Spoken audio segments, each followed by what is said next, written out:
In those days, a decree went out from Emperor Augustus that all the world should be registered. This was the first registration and was taken while Quirinius was governor of Syria.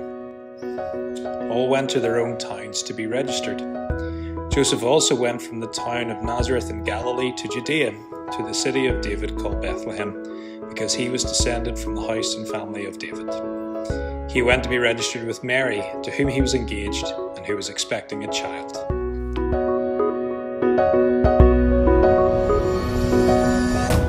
At this time of year, we think a lot about journeys. When someone leaves, we're often told, be careful on the road, or plan your journey well ahead of time. There's also a lot more people on the road. Someone figured out that there was 48.5 million people on the road over the Thanksgiving weekend in the USA recently.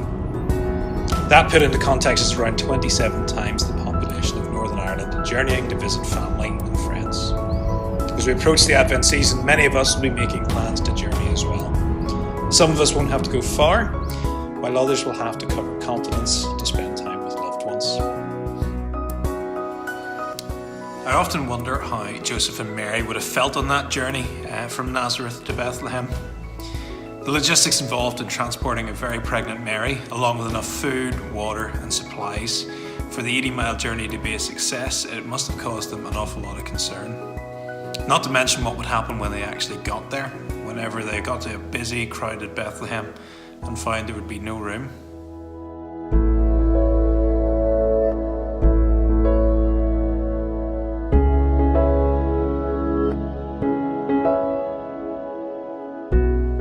The journey itself would have taken anywhere between 4 to 6 days.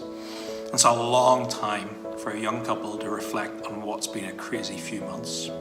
From a normal planned engagement to the announcement of a child whose future they couldn't even begin to comprehend.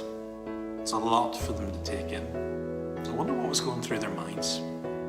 Yet we know that they trusted and they obeyed God. They took a step out in faith and began a journey with God that would take them to places they never imagined. From being visited by shepherds and kings, to escaping to Egypt, to raising their little boy to walk and to talk. They were faithful on that journey. Each of us is on a journey with God. It's our challenge and delight to stay faithful to Him through all this life has to offer. As we approach this Advent season, we're reminded about the reason we celebrate our faith. That God, who made the universe, the sun, the moon and stars, stepped into this broken world and through His Son saved it. And He did so because He loves us.